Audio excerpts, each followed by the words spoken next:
శుభ్రంగా కడుక్కొని ఇట్లా పెట్టుకుని ఉన్నాం. ఆయిల్ పోసుకున్నాం ఫ్రెండ్స్.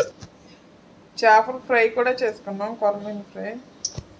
పచ్చిమిరకాయలు వేసుకున్నాం చూడండి ఫ్రెండ్స్. ఎగిపోయినాయి కదా, ఉల్లిపాయలు వేసుకున్నాం చూడండి. ఉప్పు వేస్తున్నాము, ఉప్పు అయితే చక్కగా వేగిపోద్ది. కరివేపాకు వేస్తున్నామండి. ఇది వేసుకుంటే వేరే ఫ్లేవర్ వస్తుంది.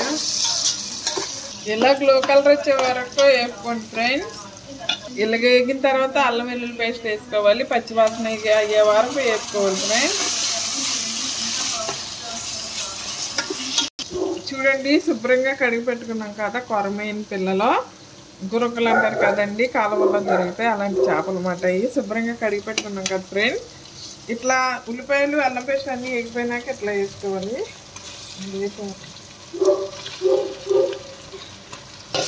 చూసారా వేసుకున్నాము. కొంచెం పసుపు, కొంచెం కారం,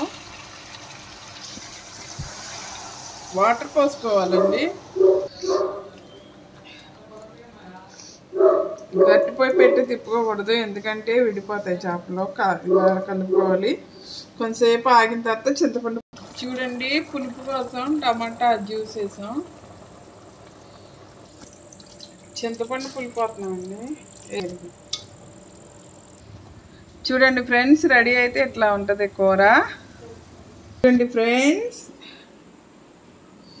ఎంతో టేస్టీ అయిన మట్ట కొడుసుల కూర. ఎంత బాగుందండి, చాలా టేస్టీగా ఉంది.